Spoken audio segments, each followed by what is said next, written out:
Welcome back to the deep dive. You know that feeling when a technology just changes everything, but it feels almost too complex to even start with? Yeah, it can be pretty intimidating. Today, we're giving you the ultimate shortcut. We're doing a deep dive into the very core of the current AI revolution, the transformer architecture, and maybe more importantly, the explosive ecosystem around it. Our mission today is really to cut through all that noise for you. Yeah. We want to give you a fast-track conceptual grounding in these models. So not just the theory, but the practical side, too. Exactly. We're focusing on how they work, the why behind their success, and critically, the tools that let you take these incredibly complex models and put them into action, almost immediately. Okay, let's unpack this revolution then, because its success isn't just one magic ingredient, is it? It's more like three big pillars working together. That's a perfect way to put it. The first pillar is the foundation itself, the architecture, The transformer. the transformer. It arrived back in 2017 with a paper that's now pretty iconic. Attention is all you need. And before that, what was the landscape? Before this, almost all of natural language processing, NLP, it relied on recurrent neural networks, RNNs, and they had to process information sequentially. Meaning word one, then word two, then word three. Precisely. Which sounds like how we read, but for a machine, it creates these massive, massive bottlenecks, especially when you're dealing with huge data sets. Right. They struggled with long sentences, I imagine. Immensely. Long sequences scaling up. It was a real problem. The transformer solved this by introducing the concept of self-attention. And for those of us trying to keep up, what is attention actually doing under the hood? It's the central innovation.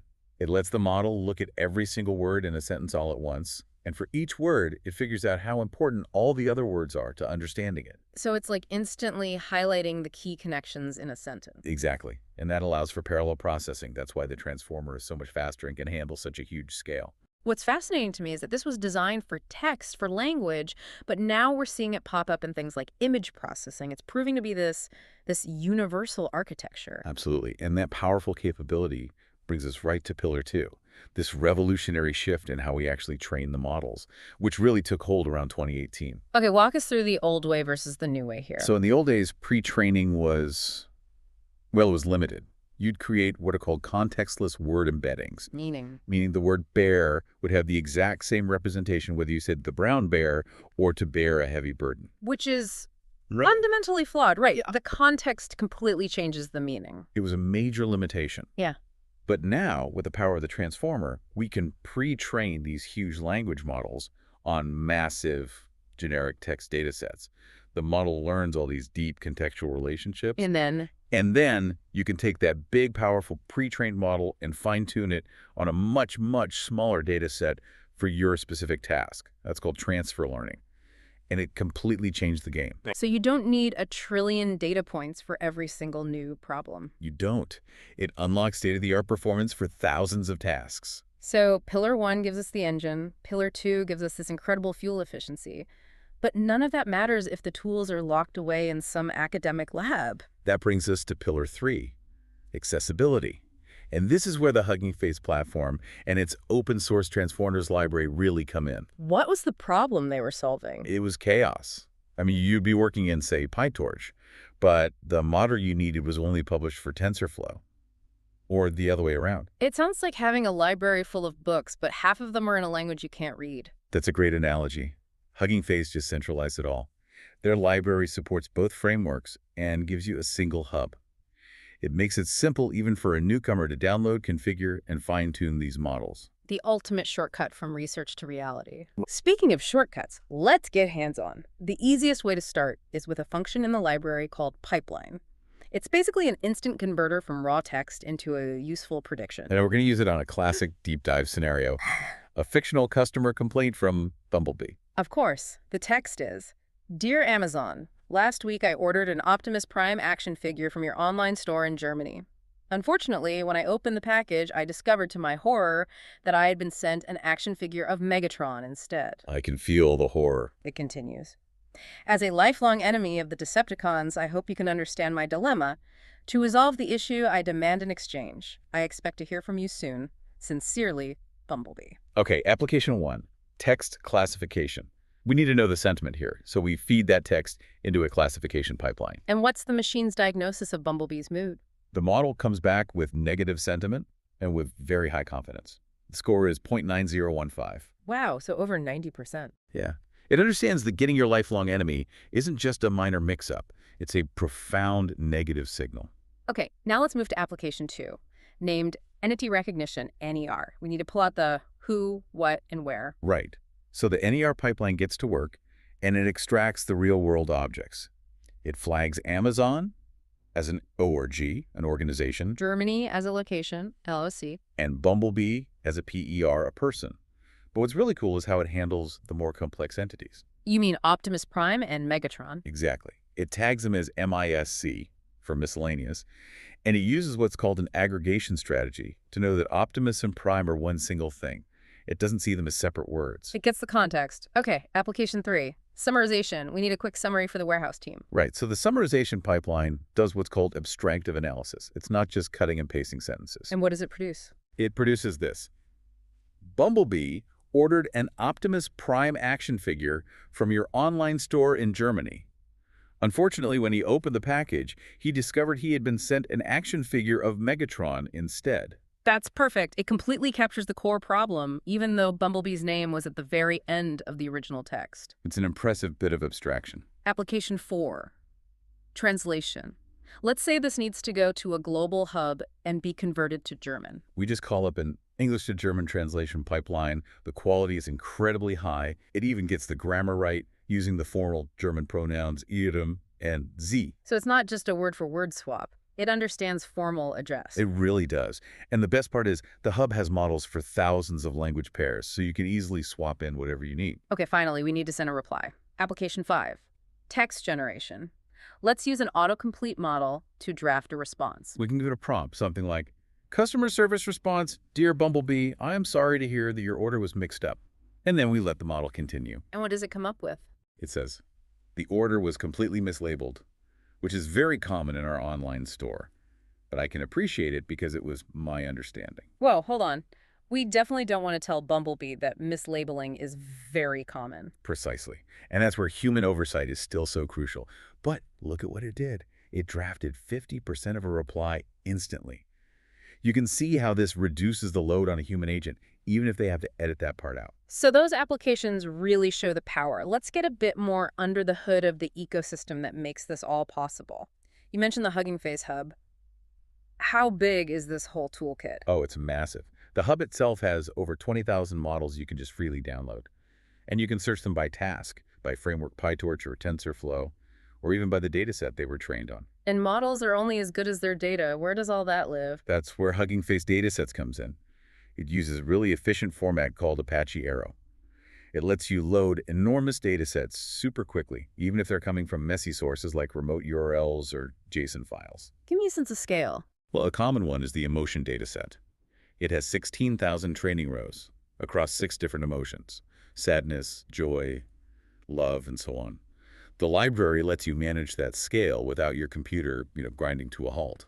Okay, let's circle back to that idea of transfer learning. If you're not retraining the whole giant model every time, how does it actually achieve that modularity? It's a really clever design. The model is separated into a body and a head. A body and a head. The model body has the token embeddings and all the core transformer layers. This is the task-agnostic part. It's what learns the general sophisticated patterns of language. So that's where the raw power is. Exactly. Then you have the model head, which is a small task-specific layer at the very end. For sentiment analysis, it's just a simple classification layer. So you take the pre-trained, powerful body, and you just attach a new lightweight head onto it. You only have to fine-tune that tiny head, which saves an enormous amount of time and money. That makes perfect sense for classification.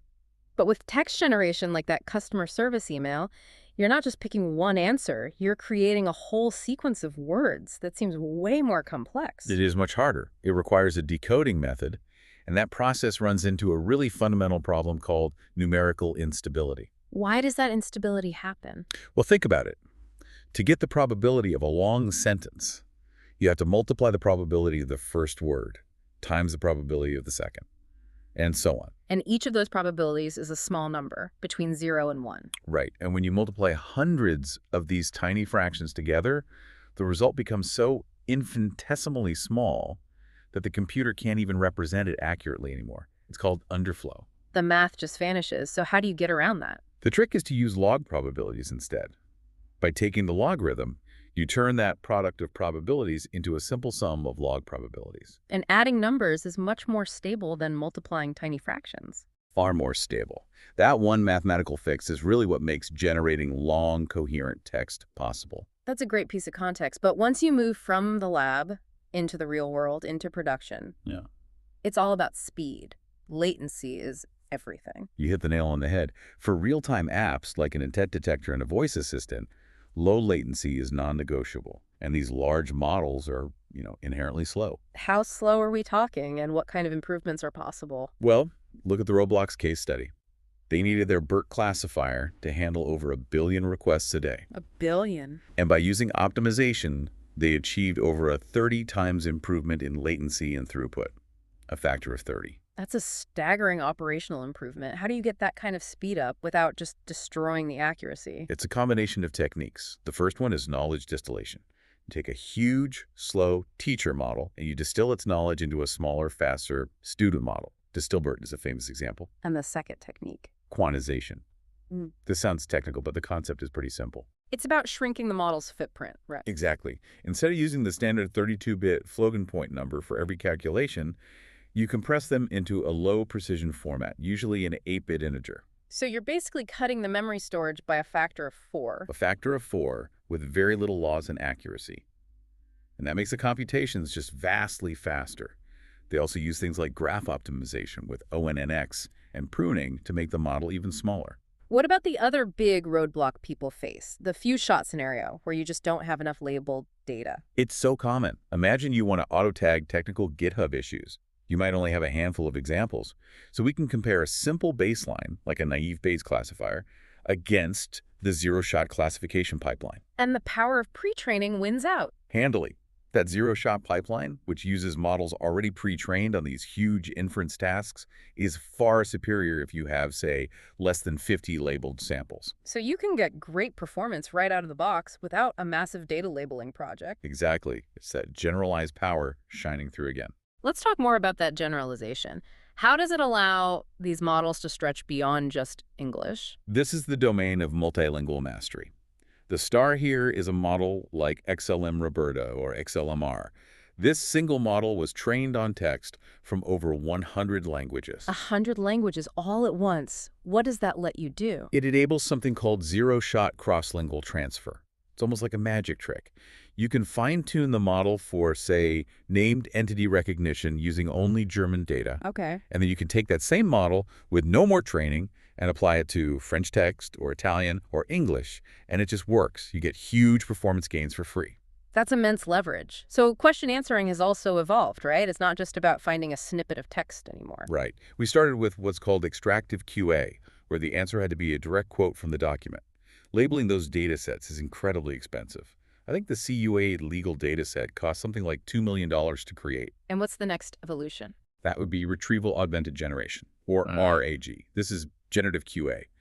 The model first retrieves all the relevant documents, but then it synthesizes an answer from fragments across multiple sources. So it's not just extracting, it's abstracting and creating a new coherent answer. That synthesis is the key difference. It's a huge step up. This constant expansion across domains, it really brings us back to scale. We have to talk about the bitter lesson.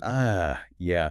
Richard Sutton's idea that general methods that just leverage massive amounts of computation, they ultimately win out over methods that rely on human-engineered knowledge. And we're seeing that play out. We are. The biggest models today, like GPT-3, with its 175 billion parameters, they're basically just scaled-up versions of that original transformer architecture. Computation just keeps winning. And finally, that same core architecture is now conquering domains completely outside of text. Where else is it expanding? It's becoming truly multimodal. We have vision transformers, VIT, which treat images as a sequence of patches and use the transformer to classify them. So it turns a picture into a sequence. It does. Then you have models like TAPIS, which can query structured data in a table using natural language. You can literally ask it, what's the total number of pages in this table of contents? And models like Layout LM are combining text, images, and the document's layout to understand things like invoices and receipts.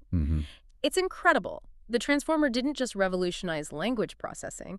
It built an entire accessible ecosystem. It got fast enough for production, and now it's extending its influence into every type of data you can imagine. That's the whole picture. We've seen how that one foundational framework can do everything from assigning a zero point 0.9 sentiment score to a complaint to enabling zero-shot transfer across 100 languages. Yeah. The versatility is just unparalleled. Which brings us to our final provocative thought for you to mull over. If this core transformer architecture is now being so successfully applied to vision, to audio, to code, and structured tables, Yeah. does its success really rest on its ability to understand language? Or is it fundamentally about a superior ability to model sequences and dependencies in any complex data structure at all? That's a question that really redefines the whole scope of AI. Something to ponder as you watch these technologies continue to expand. Thank you for joining us for this deep dive into the beating heart of the AI revolution. We'll see you next time.